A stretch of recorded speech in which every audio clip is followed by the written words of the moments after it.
Hoje temos connosco um verdadeiro italiano. Não fosse ele um acérrimo adepto do AC Milan e um apaixonado por automóveis. Nasceu em Milão, vive em Lisboa e, entre viagens, deixa a sua marca no mercado português e não só. Não falo do mercado de transferências nem de corridas de clássicos, mas sim do mercado imobiliário. O convidado de hoje dispensa apresentações no universo das agências e dos consultores. Teve e tem um papel importante na profissionalização deste setor. De certeza que a pessoa com quem comprou a sua casa já ouviu falar deste nome. Se não ouviu, devia. Bem-vindo, Máximo. Obrigado Alguma coisa a acrescentar? Quer dizer, sim, muita coisa, se calhar, que sou casado, tenho 2 filhos, o Francisco e o Federico, se calhar era o que eu acrescentaria ali, que são as pessoas mais importantes, e a minha mulher, obviamente, da minha vida. E depois o resto, enfim, o resto foi uma excelente descrição, até estou bastante decascaído sobre aquilo que está ali escrito, mas sim, obrigado pela descrição, está muito bem. Então fala-me um bocadinho de quem é o Máximo e o seu percurso, porque é Lisboa e porque é o imobiliário. Bem, isto aqui remonta, isto dava um livro. Há muita gente que diz que um dia sou capaz de escrever um livro. Portanto, eu sou uma pessoa que vem para Lisboa sem querer. Que se calhar até é interessante, ou seja, não vou... Eu cheguei a Lisboa com 11 anos e por isso eu nem sabia onde é que era Portugal, nem fazia ideia, quer dizer, por acaso até gostava de geografia e até sabia mais ou menos, mas longe de mim tal coisa vi para um dia pensar que vinha para aqui. E portanto tem muito a ver com os meus pais e com o meu avô e com a história toda que está por trás disso, que se calhar hoje não temos tanto tempo para falar sobre ela, mas para a Clara e para as pessoas que estão a ouvir perceberem que de facto eu vim muito pequeno. Muita gente diz, e bem, não é? Que eu falo muito bem português e não tenho pronúncia italiana. De facto, eu estou cá há 11 anos. Embora eu nunca cortei os laços com o meu país. Portanto, sinto-me italiano. Não me sinto português. Não sei se isso causa às vezes algum frisson, mas é uma realidade, por isso está bem descrito. Ia 3 vezes por ano a Milão, quando era pequenino. Depois comecei a deixar de ir. Veio com a sua família? Vim com a minha família. Deixei de ir à medida que os meus avós morreram e tudo mais. Mas sempre podíamos, íamos lá outra vez, não é? E hoje em dia tenho uma relação com a Itália muito próxima, não só ao nível de turismo, que sempre faço turismo com o meu país. Ainda o ano passado fiz 1200 km de carro pelo centro de Itália. E vou agora a nível profissional, mais ou menos há 2 anos para cá, vou uma vez por mês a Milão e Bérgamo, sendo que também este ano, 2020, vou de férias para Milão, não, para Nápoles. Vou fazer toda aquela parte da Costa Amalfitana. Que espetáculo. E portanto como é que lhe pode dizer, Clara? Eu acho que uma pessoa sente-se que pertence a um grupo, ou pertence a uma tribo, ou pertence a um país. E eu sinto-me italiano. Por isso a descrição está muito bem feita. Quando há jogos de Itália, eu torço pela Itália. Portanto, eu não torço por outro país. Mas, na verdade, acabou por fazer os seus anos de formação e de trabalho até agora aqui. Tudo em Portugal. Como é que foi o seu percurso, de uma forma breve, até chegar onde está hoje, que neste momento é um formador reconhecido aqui na área do Eu acho que imobiliário? é um percurso interessante porque, como muitos portugueses da minha idade, naquela altura tinha-se que fazer o 12º ano, tinha-se que, repare, era perentório, e depois tinha que se ir para a faculdade, portanto não havia curso técnico, não havia nada pelo meio. Ou pelo menos era a orientação que os nossos pais nos davam naquela altura. E eu fiz o meu percurso até mais ou menos o 3º ano de faculdade. No 3º ano de faculdade de gestão de empresas, acabei por desistir. E acabei porque não me identificava com aquele curso. Queria uma coisa prática, queria uma coisa que ligasse. E nessa altura, em vez de acabar o curso, fui trabalhar. E foi ali que apareceu a minha ação imobiliária. E portanto, eu não sou, de facto, uma pessoa que tirou o curso e depois foi trabalhar. Não tirei o curso. Fui trabalhar numa área que eu não conhecia, que não fazia ideia, apaixonei-me por ela, depois tive ali um percurso muito grande como agente imobiliário e depois como diretor de equipas e por aí fora, e só mais tarde é que acabei por terminar o curso.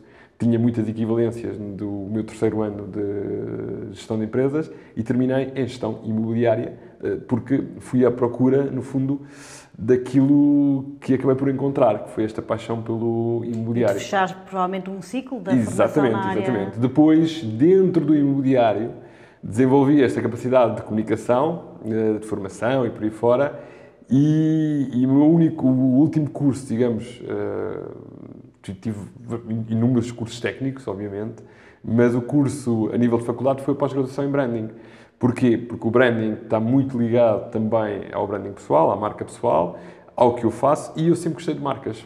Sempre gostei de marcas, sempre gostei de branding, e isto já vem de Itália também. Isto também é ali uma conotação italiana muito forte. As marcas, na verdade, têm um impacto em todos nós enorme. É verdade. Há quem ache que não e quem diga que as marcas não têm, todos nós marcamos, mas na verdade é fundamental. E, portanto, hoje em dia, como formador, no fundo é o que faz, não é? Dá em várias vertentes, faço muita consultoria, cada vez mais. Muita consultoria, etc. Se eu lhe perguntasse quais são as maiores aprendizagens ao estar na linha da frente a formar pessoas, a lidar com estas pessoas todos os dias, que tipo de conhecimentos ganha? Quais são assim os mais... Assim, eu diria 2. O primeiro é o desafio de ter pela frente pessoas diferentes. As pessoas são todas diferentes e a capacidade que nós temos de nos adaptar à comunicação de cada um, diria eu que é o grande desafio. Para mim é um desafio enorme, desde os primeiros passos de formação que eu dei, desde a altura que eu geria equipas, que isso é o maior desafio. Hoje em dia sinto-me cada vez mais tranquilo, com calma, tentarem conseguir encontrar a comunicação perfeita, porque respeito as pessoas que estão à minha frente. Obviamente estou a dizer que hoje em dia é uma aprendizagem contínua, todos os dias eu encontro pessoas diferentes. Às vezes pessoas que naquele dia não estão muito bem dispostas e acabam por descarregar no formador ou na pessoa que está a tratar delas. A outra parte é o agente imobiliário, ou os agentes imobiliários e até os brokers, as pessoas, as donas das agências, estando no terreno, são uma fonte clara de informação e de experiências. Portanto, sempre que há alguém que diz, olha, aconteceu-me isto várias vezes, é motivo de pesquisa, de investigação, de perceber. No fundo, é como se aquelas pessoas fossem a ligação que eu tenho com o próprio mercado. Ok, que giro. Isto é um excelente ponto de ligação para o que eu gostava de começar a falar aqui um bocadinho agora de Lisboa. Ou seja, enquanto pessoa que vive nesta cidade e enquanto pessoa que absorve muito de outras pessoas que trabalham nesta cidade, como é que o Máximo define Lisboa? Lisboa, nesta altura, e posso dizer claramente que houve alturas que não considerava a minha cidade. Atenção que houve alturas que eu morava em Lisboa sabendo que ela não era a minha cidade. E, portanto, era como um hub. Ou seja, eu estava aqui, mas não sentia como minha. Mas, por exemplo, tinha alguma vontade de voltar sim, à Itália? Tinha vontade de morar noutras cidades, de sair, porque não a sentia minha. Hoje já não. Hoje já tenho uma relação com Lisboa mais de casa. Aliás, hoje acontecem-me coisas giríssimas. Por exemplo, quando ando de avião pela Europa e vejo um avião da TAP e vejo que o avião vai para Lisboa, e pá, podia ir para Lisboa agora e não vou. Claro que há uma ligação, não só da cidade, como da família, evidentemente. A cidade em si, acho que das várias cidades que eu viajo, há duas que frequento todos os meses, que é Milão e Madrid. De longe, até de Milão, que é a minha cidade, prefiro Lisboa, porque Lisboa é mais pequena, é mais, eu não sei se pode dizer isto em português, é mais andável. Portanto, não quer dizer que Milão não seja, Milão e Madrid também, mas Lisboa é mais pequena e, portanto, eu consigo me deslocar de vários sítios. E, por exemplo, eu vou, o meu filho é do Sporting, eu sou do Sporting, mas eu vou de minha casa. Não sei agora, não se pode falar muito, mas eu vou de minha casa ao estádio de Sporting e posso ir a pé. Em Milão é quase impensável fazer uma coisa dessas. Ou se mora muito perto do estádio, que é um bocadinho fora de Milão, ou de facto, enfim, eu estou a 2 paragens de metro do estádio de Sporting e estou por aí a 1 ou 2 paragens de metro do estádio de Benfica. Isto demonstra bem. E depois há outra coisa, eu estou a 5 minutos do aeroporto. Muitas vezes eu digo às pessoas de fora, estou a 5 minutos do aeroporto, e as pessoas dizem, tu moras fora de Lisboa. Não, eu moro no centro de Lisboa, só que o aeroporto é mesmo lá dentro, e as pessoas não conseguem entender isso. Portanto, eu diria que Lisboa tem um equilíbrio interessante, que eu espero que nunca perca, que é esta questão de ter o rio. Não falei muito do rio. O rio é uma coisa... eu não estava habituado. Milão não tem rio.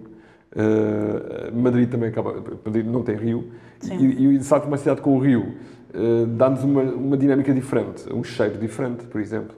Uma das coisas que Lisboa tem é um cheiro bastante diferente de qualquer outra cidade que eu frequento mais.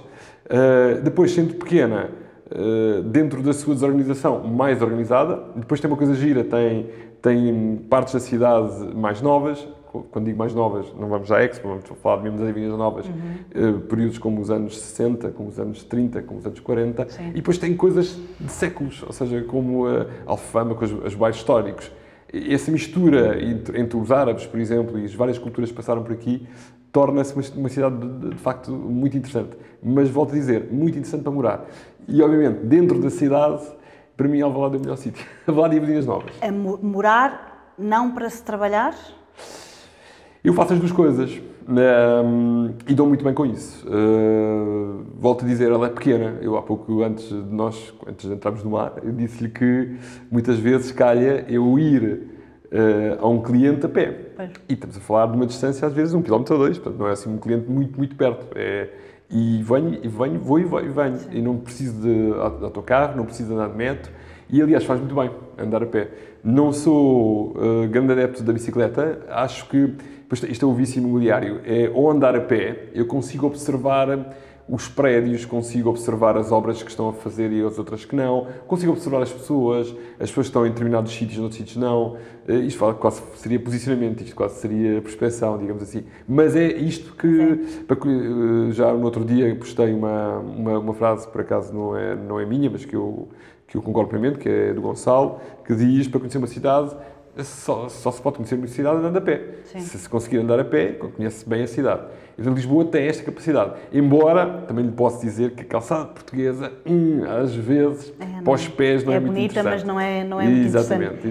Acho muito interessante o que diz. De facto, nós, e inclusive eu, na altura inicial de quando lancei a empresa, passei muito a pé. Conheci muito a cidade e todos os dias chegava a casa maravilhada com as coisas que encontrava. Porque se conhece recantos novos, se vê coisas que nunca se tinha descoberto. E isso dos bairros que me diz, e de ser uma cidade pequena, de facto é algo que eu também notei.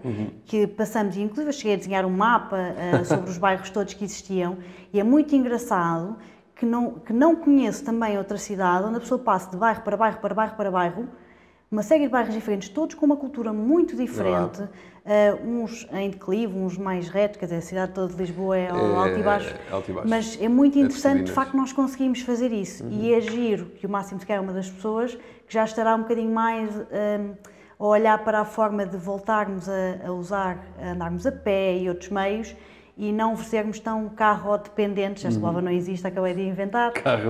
Mas é interessante. Inclusive, agora as notícias que saíram há pouco tempo da alteração da Baixa toda de Lisboeta e das mudanças, é interessante este impacto para nós conseguirmos perceber a cidade, ver, passear.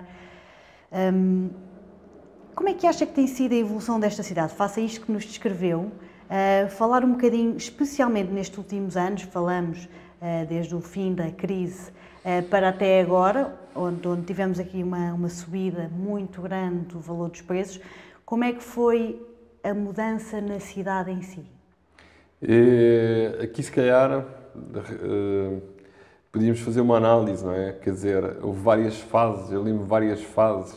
Eu lembro-me de Lisboa, quando eu cheguei, a princípios dos anos 80, comparada com as outras cidades que eu conhecia, bastante afastada, bastante pobre, tinha saído de uma ditadura há pouco tempo e Portugal entraria, passado uns anos, na União Europeia, nessa altura ainda CE, e portanto era uma cidade onde havia tudo para fazer. Mas tinha o seu encanto, tinha os seus monumentos, tinha inclusive um edificado que começava claramente a necessitar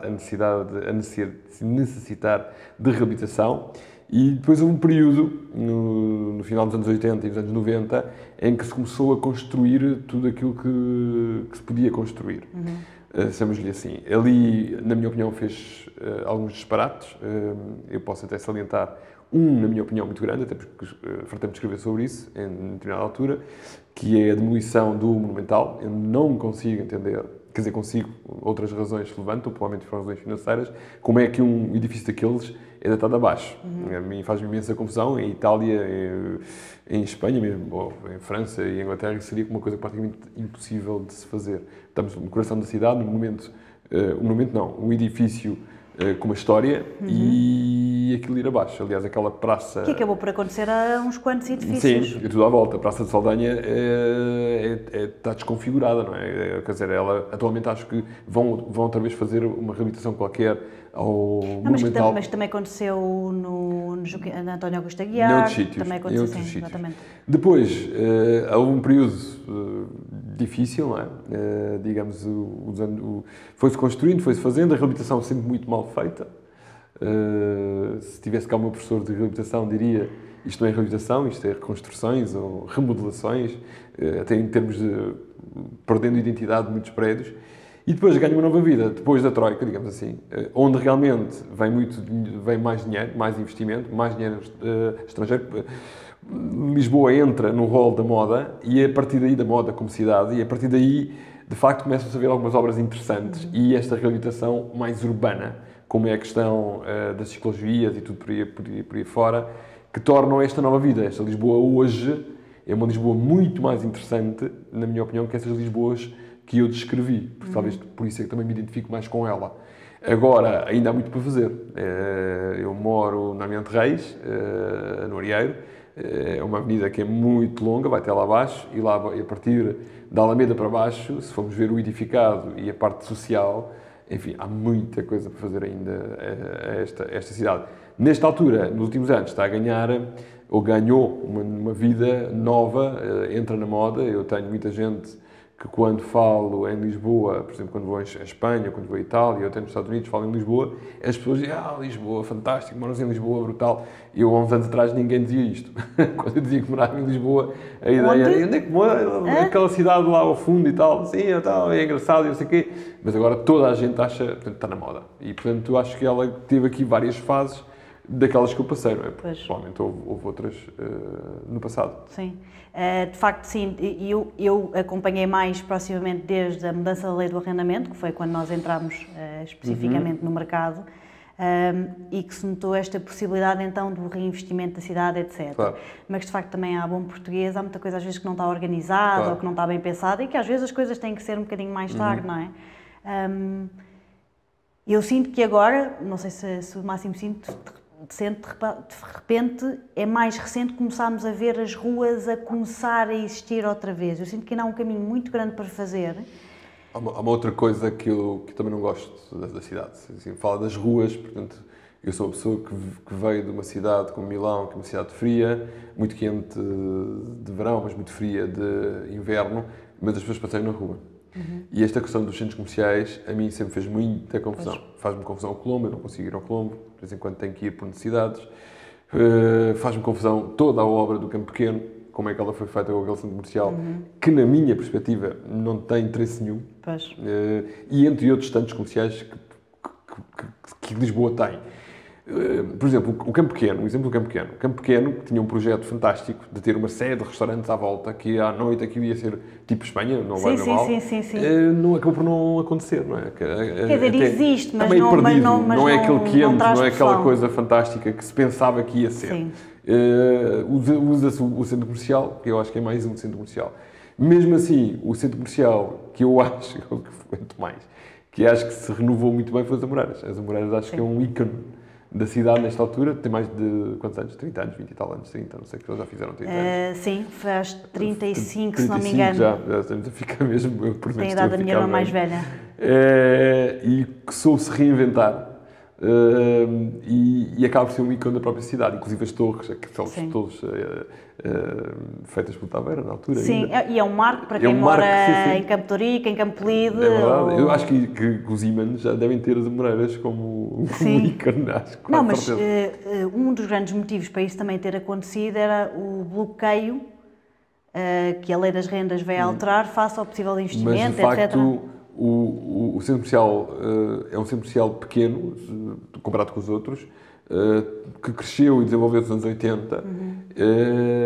E agora não tem nada a ver com estes megas centros comerciais que aqui andam, que eu pessoalmente não me identifico e que tira pessoas da cidade. Eu sempre me questionei nisto. Portugal, Lisboa em si, tem um clima ameno. Não se pode dizer que faz frio.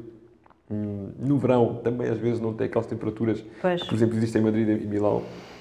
E as pessoas construíam centros comerciais, não faz sentido. E depois desabituámos-nos, não é? Desabituámos de ir para a rua fazer compras também, né? Porque acabámos por ser, ou vou fazer um passeio ou vou a centro comercial. Falava com quem? Falava com uma pessoa qualquer, do urbanismo ou qualquer coisa, e perguntava-lhe o que é que se passa com a Guerra Junqueiro? Uma rua que foi das mais caras de Lisboa, das mais badaladas, onde se fazia compras. Eu lembro de fazer compras no Natal, enfim, diversas alturas do ano, e hoje em dia é uma rua morta, cheia de lojas vazias, possivelmente com proprietários a pedir muito dinheiro, e é uma pena. Como é que isto é possível numa cidade destas? Sim. Enfim, dá que pensar. Que teoricamente, inclusive, a própria Guerra Junqueiro tem um movimento, todo um agrupamento de lojas. E interessante, não é?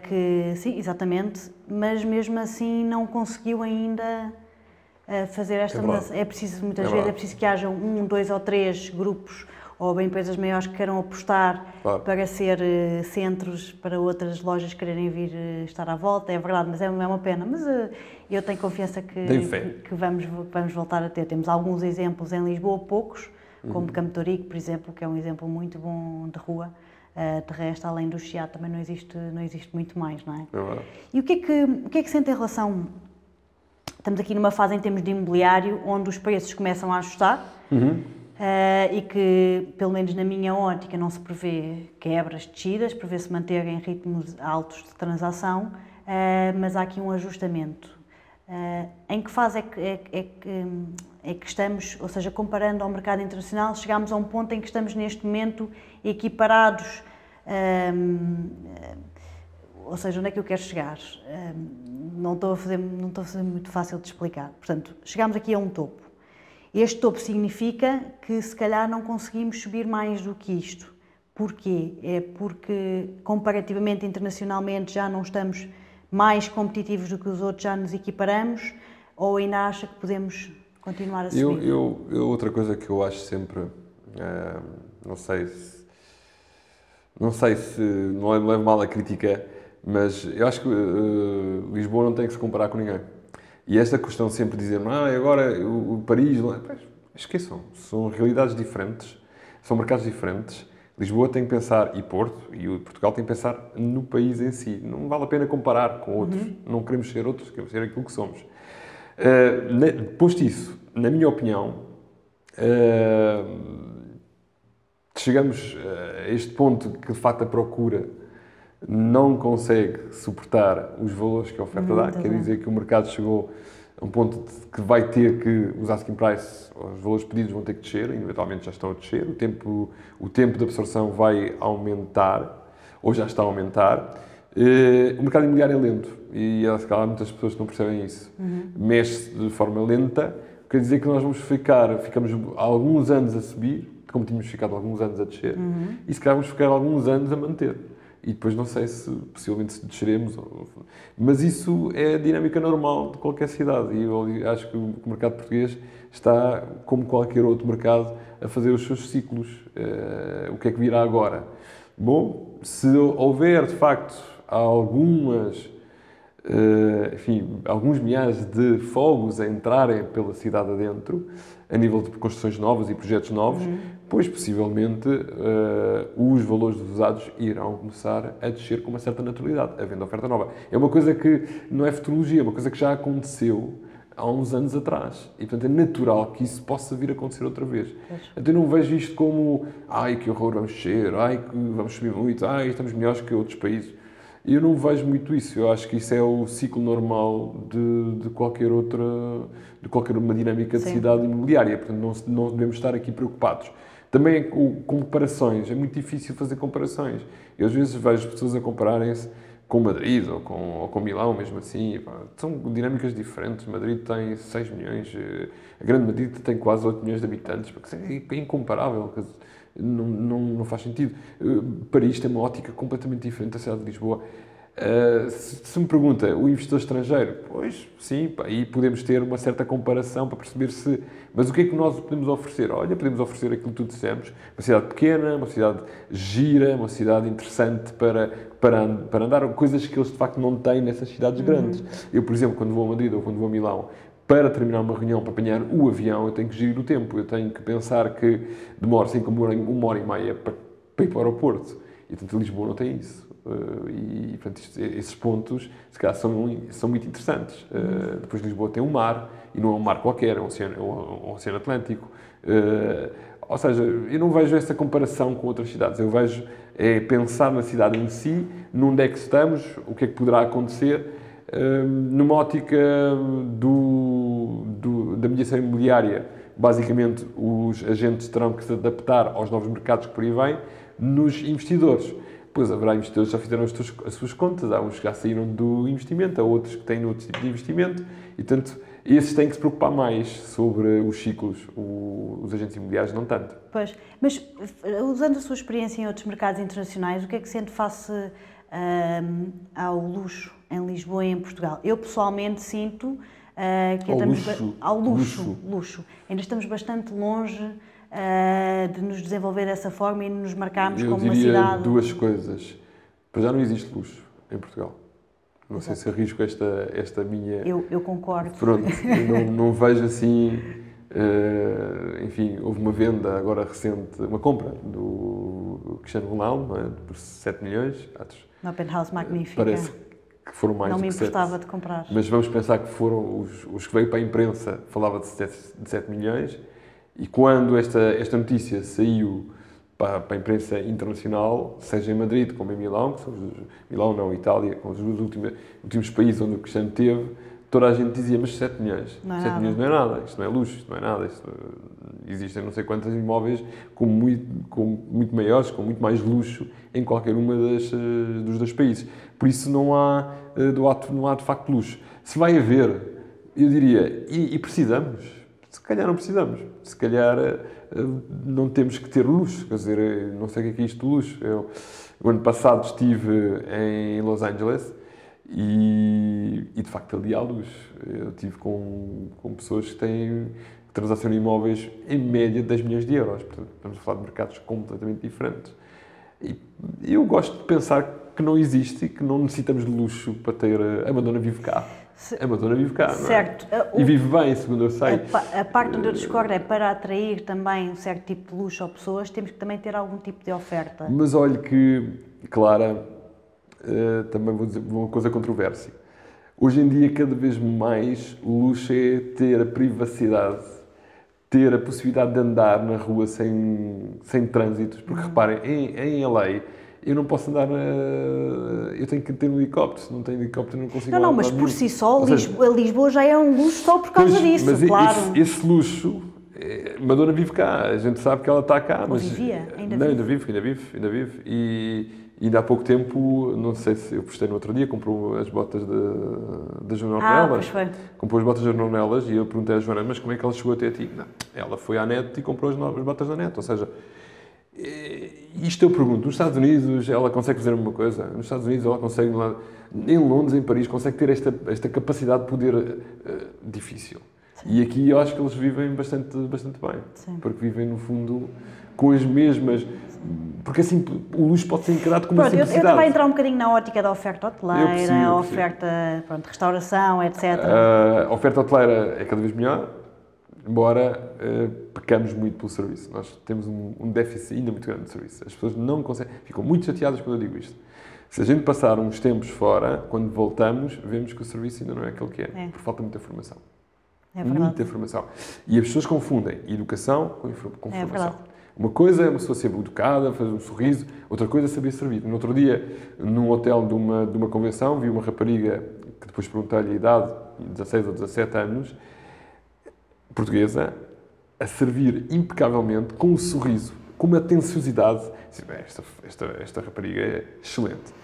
Quando eu apanhei-a, assim, a jeito, digamos, no sentido de não estava... Eu fui até ela, cheguei até ela e dei-lhe os parabéns e disse-lhe que estava a fazer um serviço excelente e ela disse que estava a ter formação constante. E estava-me a dizer que estava na escola hoteleira. e estava a dizer que quer fazer carreira nisto. Isto é a grande diferença.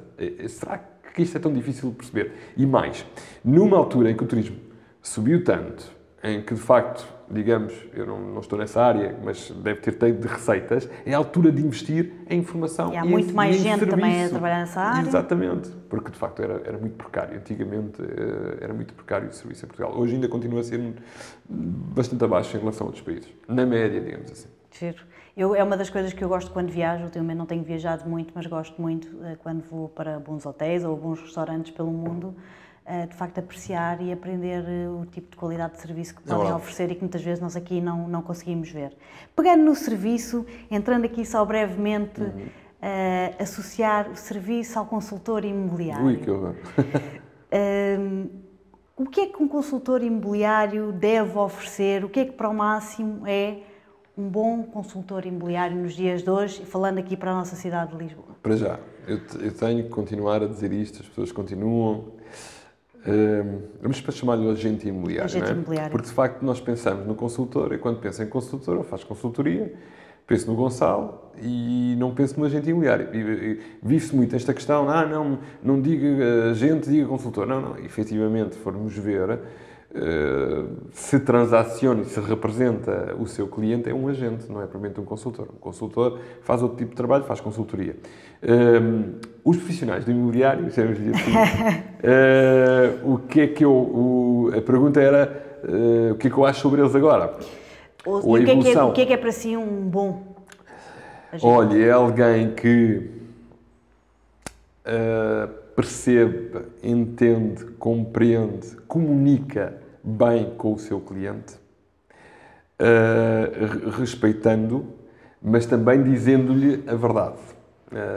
Quando vou aos Estados Unidos, normalmente, agora vou lá outra vez, e portanto a ANAR apresenta os seus inquéritos anuais e a honestidade continua a ser o que as pessoas querem mais de um agente imobiliário. E, portanto, eu diria que em Portugal não é muito diferente. As pessoas querem alguém que seja honesto, sincero e que diga a verdade. E que depois trate e compreende bem a pessoa. Para isso, as competências são essencialmente comportamentais, não são muito técnicas. Portanto, é a nível da comunicação. Depois, tem que ser um bom conhecedor do mercado. E aí entramos numa parte mais técnica. Mas repare, bom conhecedor não é tanto do mercado todo. Por exemplo, difícil de perceber de Portugal. É se calhar da zona onde opera. E se calhar é interessante perceber que, se eu quiser ser especialista, eu preciso de ter uma zona de posicionamento onde, de facto, eu percebo daquele assunto. Porque, como dissemos há pouco, fizemos aqui uma revista por Lisboa. Lisboa tem várias zonas com dinâmicas diferentes, com edificados diferentes, com necessidades diferentes. Como é que eu consigo ser especialista de tudo? É um pouco difícil. E portanto, eu diria, tem que ser um técnico de pessoas. Alguém que perceba, compreenda, tenha tato, tenha forma de comunicar com essa pessoa. E depois tem que perceber da especialização dele, no fundo, do imobiliário, do edificado, mas numa determinada zona. Okay. São os dois pontos fulcrais. Depois o resto, enfim, o resto aprende-se. Sim. Há uma evolução clara nos profissionais do imobiliário. Eu comecei em 93, portanto, 27 anos atrás, e a evolução é nítida.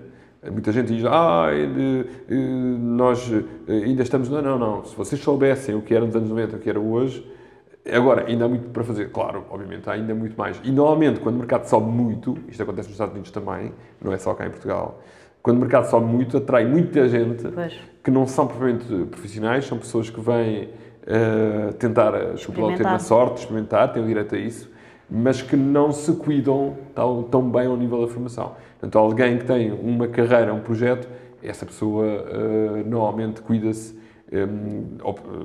obtém conhecimento, treina, desenvolve uma marca pessoal e depois torna-se um bom profissional. E cada vez mais o mercado caminha para esta profissionalização. De qualquer forma, ainda existe, por parte de algum público, alguma má imagem do consultor. Isto vem da parte histórica, digamos, não? Eu acho, às vezes, até muito injusto, de certa forma, porque há tão maus advogados. Há péssimos contabilistas. Ainda hoje estava com uma pessoa a fazer ginásio e dizia-me, essa pessoa dizia-me, olha, tenho que mandar embora um contabilista para uma coisa que aconteceu-me isto e isto. Ou seja, claro que se calhar o agente imobiliário está muito mais exposto. Nesta altura do campeonato está muito mais. Não há uma credenciação e, portanto, é fácil desrespeitá-lo. Okay. Mas há maus profissionais em muitas outras áreas e, se calhar, por terem uma formação superior ou por terem uma ordem ou por terem uma credenciação, estão um nível acima. Pois. Possivelmente sim, isso é verdade. Mas hoje em dia eu conheço, felizmente, muitos agentes imobiliários que são realmente muito bons e que eu confio, por exemplo, Pois. a Sim. compra e a venda das minhas casas também. De facto, podem ser pessoas com 12º ano, pessoas com concurso superior, quer dizer, no mercado imobiliário é um bocadinho de tudo e não é por aí que mas vão tem que ser- se formar, portanto, eu posso até tirar o curso de Direito, vou à ordem e depois ser um bocadinho de um Sim, advogado, quer dizer, não depende do meu percurso. Obviamente, havendo um percurso e havendo uma ordem, havendo uma credenciação e havendo como é que se diz, uma licença, se calhar isso faz com que o nível suba e que algumas pessoas desapareçam. Neste momento, sabe quantos agentes imobiliários existem na zona de Lisboa? Pergunta essa, Não, por curiosidade, podia saber. Havia um agora ali na rua, contei esse. Não sei Não, já ouvi alguns números de 40 ou 50 mil em Portugal. Eu e neste o momento. Gonçalo estimamos, a última vez que fizemos um vídeo antes do verão, que havia a volta de 40 mil, 50 mil, pelo número de agências que existe, pelo número Isso no pelas país? médias. Isso no país. Portanto, eu não consigo estimar. Por exemplo, se tivéssemos uma ordem, se tivéssemos uma credenciação, se conseguíssemos... Aí já tínhamos os números todos. Sabíamos exatamente quantos é que eles eram. Não conseguimos ter. Portanto, é um bocadinho de perfeição esta parte. Em jeito de começar aqui a chegar ao fim da nossa conversa, como é que o Máximo acha que as agências e os agentes imobiliários conseguem, como é que podem ou devem ou conseguem contribuir em prol da nossa cidade, Lisboa?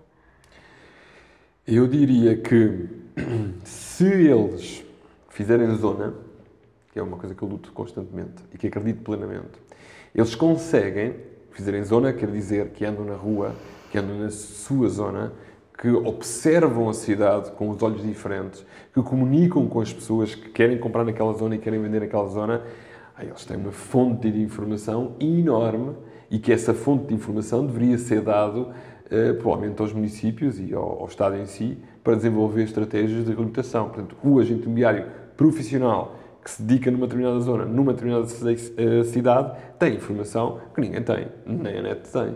Portanto, isso... bem feito. Se calhar o Estado não está para aí virado, mas se o Estado pensasse assim, vou criar uma legislação nova, vou credenciar estas pessoas e vou fazer com que eles, inclusive, sirvam a sociedade na informação, por exemplo, em que aquele bairro poderia necessitar de um determinado serviço, pois o agente imobiliário tem informação que ninguém tem. E, portanto, eu viria nessa fase. Eu sou do tempo...